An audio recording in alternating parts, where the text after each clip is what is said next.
Hey guys, DaveDisci, welcome back to my channel. So today I am so excited to tell you what is happening today. And today I'm going to do a magazine review. Now, I've never done anything like this, but we've also never had K-pop stars in the cover of Entertainment Weekly. So one of my friends, Moshi, he buys and has a subscription to this magazine, and he saw BTS on the cover and he said, David, I thought about you.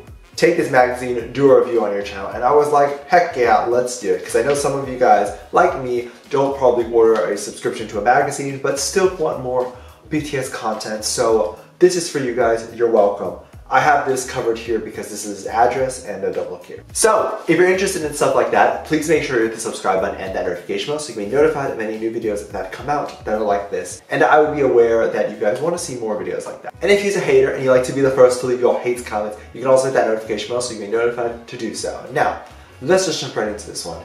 So right on the cover we have our cute little boys, and I gotta say I think I like Tae's hair the best because I'm trying to match it, but I can't get it quite yet. My king succeeds in everything better than I can. They seem very excited and very happy. Look at Suga's cute little smile right here, that's adorable. So right on the cover we have the boys are back in town with their new album, and yes, that is April 12th, so save the date. And then we get an inside look at their recording studio in Seoul. So I'm very excited about that because I don't know what their recording studio looks like.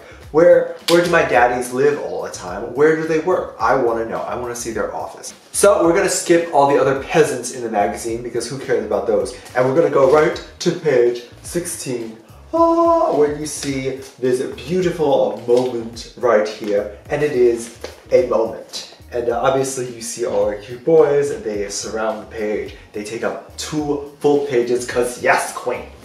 And we have Tae here making a cute little face. He looks very excited to be on the cover or in the magazine of Entertainment Weekly. Jungkook seemed a little whatever about it, but we know he's been in his fair share of magazines. But Tae's very adorable. Right on the edges here we have The Greatest Showman, which they very much are. And we have here where it says BTS took America by storm and they're now ready for a victory lap. Head to South Korea to take a look inside their studio. And that is amazing. I love that. And now we'll turn the page. Goodbye, my beautiful boy. So in this one it says maybe you've seen them pile on the couches of Ellen DeGeneres and Jimmy Fallon, trading light bilingual banter with their starstruck hosts. And I gotta be honest, I kind of don't think Ellen DeGeneres really cares. I mean, she didn't really take that much time to memorize their names before they came on the show, even really research what K-pop is. She asked a couple of offensive questions, and you know, dating is just kind of a taboo thing to talk about in K-pop, and she could have done a little bit more research, so I don't believe she was starstruck. Honestly, I don't believe she could have cared any less that they were there. But we all know that Jimmy Fallon and some of the other hosts, Jimmy Kimmel, have also genuinely been starstruck. I know Jimmy Fallon loves Jimmy, so I'm very excited that that made the magazine. I'm not going to go read the entire thing, but this is the cover art. And obviously, we have this huge blow-up picture of Jungkook right here, which I can kiss at night, every night. Yes. And actually, I don't know if he's wearing contacts. I think he is, but you can actually very much see a beautiful shade of brown right in his eyes, which I love. You know what I think would have been very cute is if he drew kind of like a mustache on his hand. That would have been adorable.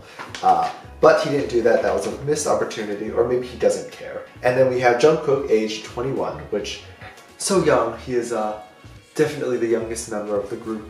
And then we have the Golden Maknae. I can never pronounce that word.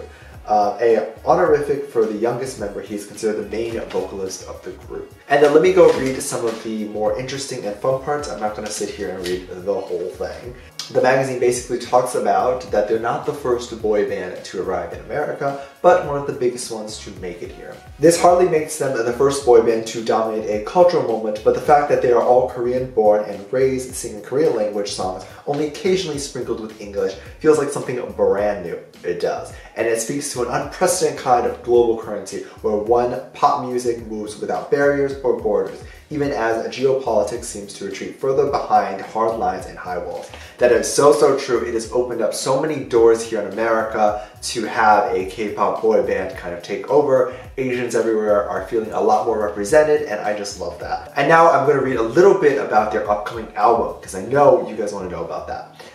On a blindly bright March day in Seoul, 5 weeks before the release of their upcoming 6th EP, Map of the Soul Persona, the band is holed up in their recording label in Big Hit Entertainment, preparing buildings like this where much of the magic of the phenomenon known as K-pop happens, through the Big Hit's headquarters on a quiet side street in the city, Gangnam District. Yes, the same one that Psy sang about in his 2012 smash Gangnam Style, which should not have been referenced. I'm gonna be quite honest, should not have been referenced. That is Psy, a different K-pop group, should not have been referenced. Looks a lot like any other tech office, sleek poured cement corridors and glass box conference, scattered with well-stocked mini fridges, plush toys, and the occasional beanbag chair.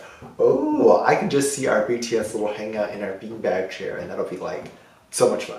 Only on a display case stacked with truly staggering numbers of sales, plaques, and statuettes and glassy, large-scale print photos of BTS at their sold-out concert in New York City Field last October. Now we're gonna keep going, and we can have Jungkook, the baby of the band, 21, sits obediently into a folding chair in the dance studio, also having his hair tended to.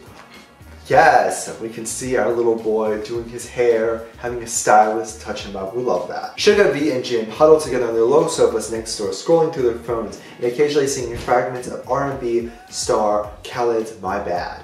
24-year-old RM, the group's de facto leader and a lone fluent English speaker, is last to arrive. He is royally late, which is okay because he is the leader. He can do whatever he wants, right? You can't do anything without him there, so he is not late. He is on time, y'all just early.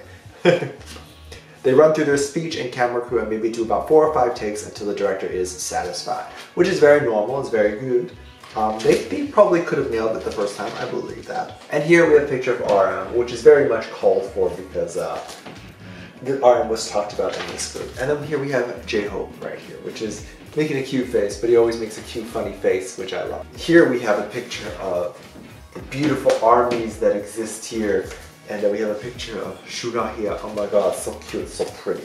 He has the best skin in my opinion, like amazing. I'm not going to go ahead and read the entire rest of the article because it's very long, but we have Jin here, and then we have Jimin over here, and then we have 15 essential BTS songs right here, which are Fake Love, Idol, Blood, Sweat and Tears, DNA, Spring Day, Mic Drop, Wasted on Me, Interlude Wings, Best of Me, I Need You, Run, Save Me, Butterfly, Not Today, Intro Singularity. I like that Jin is here and he is known as the handsome one, which yes, we have your moment, shine. Finally, on the last page, we have Taeyang right here. And we actually have Blackpink over here, which is surprising because this article is about BTS. Why is Blackpink making their way in the article? I don't know. But Blackpink is definitely one of the first female groups that are going to be performing at Coachella, which I think is freaking awesome. It's amazing. And then we have a bunch of actually other popular K-pop stars here, which we have, I think, Blackpink, The Boys, Stray Kid, all these other peoples. And I haven't watched most of those, but subscribe if you want me to react to some of these, because I'm about to do some soon. They cracked the top 10 last year with Fake Love, yes! But they have yet to reach higher spots, largely because mainstream radio airplay, a huge component of the Hot 100 domination, still excludes them stateside. Now that is so depressing. So call your local radio station and request for K-pop music to get on there, because K-pop music, they just won't play it. And that is really disappointing because people want it and fans want it, and having your song played on American radio is a way for Americans to appreciate and to respect you. And I know a lot of American celebrities won't respect you until you're on the radio. So getting on the radio is super important. So it continues. It will have to be a great song, Sugar acknowledged, but there's also a whole strategy that's associated with getting all the way up there. And then there has to be a measure of luck, obviously. So what's important for us is to make good music, good performances, and have those elements all come together. Does a Spanish language smash hit like 2017's Despacito, which spent a record 16 weeks at #1, wow, make them more optimistic about their own odds? You know, Latin music has its own Grammys in America, and it's quite different, RM said thoughtfully.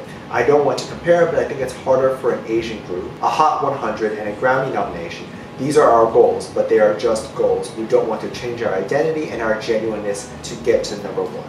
Like if we sing suddenly in full English and try to change all the other things, then it's not BTS. We'll do everything, we'll try, but if we couldn't get to number one or number five, that's okay.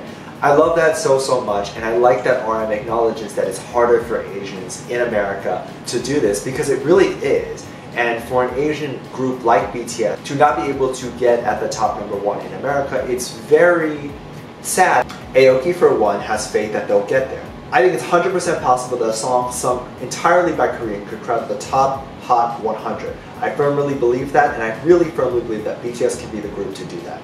It's going to pave a way for a lot of other groups, which they've already been doing, and when that happens, we're all going to celebrate. Oh, I love Steve.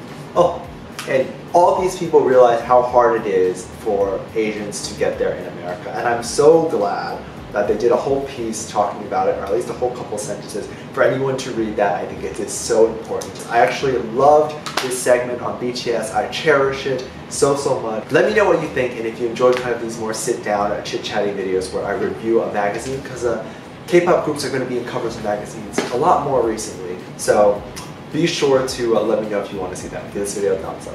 And thank you so much for watching and featuring these comments right here. Thank you so much for your comments. And as always, I'll catch you in the next one. Bye.